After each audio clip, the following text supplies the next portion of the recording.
for beginners.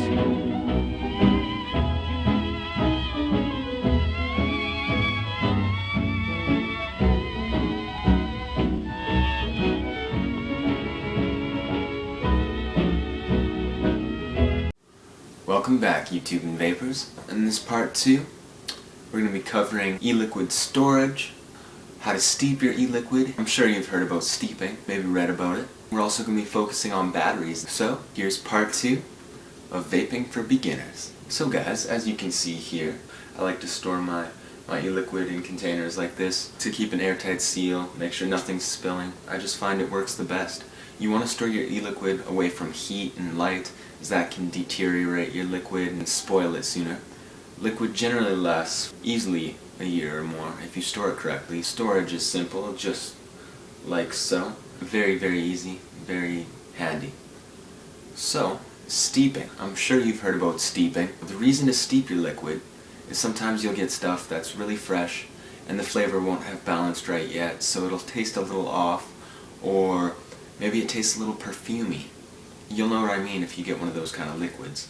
A way you can help this and improve flavor, just like tea, e-liquid can be steeped. Unlike tea, you're not actually adding anything into it and then steeping it, but you are letting the flavors mix together better, and that'll create a better end product, a more tasty vape and more satisfying. So, what you're going to want to do, shake up your liquid really well for a minute or two, just vigorous shake like so. Then what you're going to want to do is take off the cap. Now, pop off that little nub, and like you see here, I like to use needle nose pliers, just find it the handiest. So now that that's off, put that somewhere where no one will get to it, nothing will get to it, like a closet or a shelf, somewhere dark and in a cool place. You don't want to be storing your e-liquid anywhere hot, as this can deteriorate the nicotine content in it and even spoil your liquid. So, now that you've done that, leave it. Leave it from anywhere between 1 hour to 24 hours. Don't touch it. Just leave that little cap off and let it get some air. Now what you're going to want to do is put that little nub back on, that little dropper tip. Put the lid back on and give it a good shake again. So after you've done this, what you're going to want to do is put it back in the closet, or put it back on the shelf or wherever you want to store it, somewhere cool, somewhere dark, and leave it. Leave it from anywhere from a couple days to a week, even a month. It doesn't mean that you can't go back in and vape it some more, because you can. But generally, I don't like to touch my e-liquids unless I've let them steep for a couple days to a week minimum. And this will improve the flavor, this will improve your vaping experience and the quality you get out of your liquids. Lots of them are made fresh to order. You do need to give them time for the flavors to balance out. So, now that we have those covered, we're going to move on to batteries. Now, batteries come in two varieties. You've got your manual, which has a button to turn it on, like so.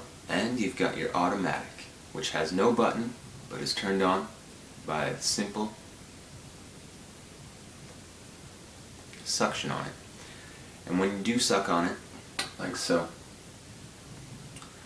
the air current goes through your battery and activates the switch that's inside there. And when that switch is activated, the battery is activated, and it gives power to whatever you have connected to it, which in an electronic cigarette case would be your Atomizer or Cartomizer, the coil.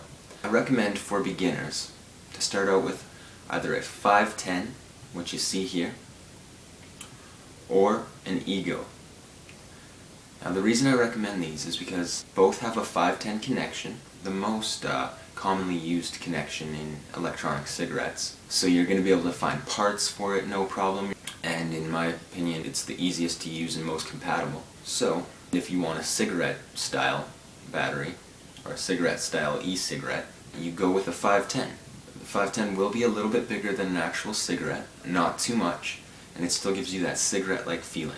I also recommend that you go with a manual battery instead of an automatic. Now an automatic might be nice because you don't have to worry about the button or anything, but as you can see here, an automatic has a hole in the battery connection, in the connector where it connects to the atomizer or cartomizer. A manual does not have a hole in it. It doesn't need it to be activated by airflow. So with a manual, less worry about juice getting inside of it and your battery dying or screwing up on you, and your battery shorting out. So I recommend a 510 for beginners, or an Ego if you want a longer battery life and don't mind that it's bigger than a cigarette, more of a big cigar size. So with batteries, we're talking about things like mAhs and voltages. You probably don't have a clue what those are unless you know anything about electronics. A mAh is milliamp hour, how long your battery will last on a full charge. Generally, a 510 has between 100 to 300 mAhs. That means it'll last anywhere between half an hour all the way up to 3 hours. And there are various exceptions to this. It all depends on how often or how heavily you vape. Just like any other battery, if you use it constant, it's going to wear out faster. Now, there's voltages. A general 510 model, or an Ego, is going to run around 3.7 volts. Now, voltage is important because voltage is how much power is getting to your coil in your cartomizer or your atomizer. That will affect how hot the coil gets. And the hotter the coil gets, generally, the more vapor you get. But this has some exceptions, because you might not like hot or cold. And you can get such things as variable voltage devices or high voltage devices. Now what those are is just a device with a switch or a knob or anything that you can adjust the voltage with. You can turn the voltage up or down, such as this. This is a Night Rider. I don't recommend this for beginners just because for a beginner, ease of use, you want to be able to just grab it and go. You don't want to have to tinker around too much just for ease of use as a beginner. But once you start getting into vaping more, you'll probably want to get something with a variable voltage just to try out different voltages and see what you like. This one goes anywhere between 3 volts and 6 volts. Now, like I said before, the more voltage is going to your coil, the hotter it gets. Now, with the variable voltage, you can adjust the voltage to your liking. The higher the voltage, the hotter the coil gets, the warmer your vape's going to be. The more vapor you're probably going to get. But that all depends on how many ohms your atomizer or cartomizer is. Now, ohms are important because ohms is the resistance to the voltage.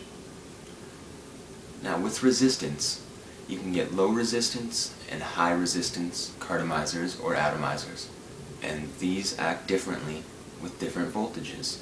So a low resistance atomizer or cartomizer is going to be used with an Ego or something of that sort that only puts out low voltage, and that'll get the coil hotter and give you a better vape with a low voltage device. A high resistance atomizer or cartomizer is meant to be used with a higher voltage to get the same effect. Now generally I like going with a regular resistance cartomizer or atomizer with my battery, with my voltages, just because then you don't have to worry so much about whether your voltage is too much or too small. If you do put too much voltage through a low resistance cartomizer or atomizer, it'll heat the coil too much and your atomizer or cartomizer will stop working. But as a beginner, if you go with a 510 or an Ego, you're not going to have to worry about that too much, because you're generally just going to go with regular cartomizers or regular atomizers. Don't worry about high voltage or low voltage, high resistance or low resistance yet. Just worry about getting something that's right for you for the moment. You can experiment more later once you have more knowledge and experience with electronic cigarettes and with vaping. So guys, to learn more about atomizers, check out part 3 of Vaping for Beginners. Thanks so much for watching, and have a great day. This has been part 2 of Vaping for Beginners.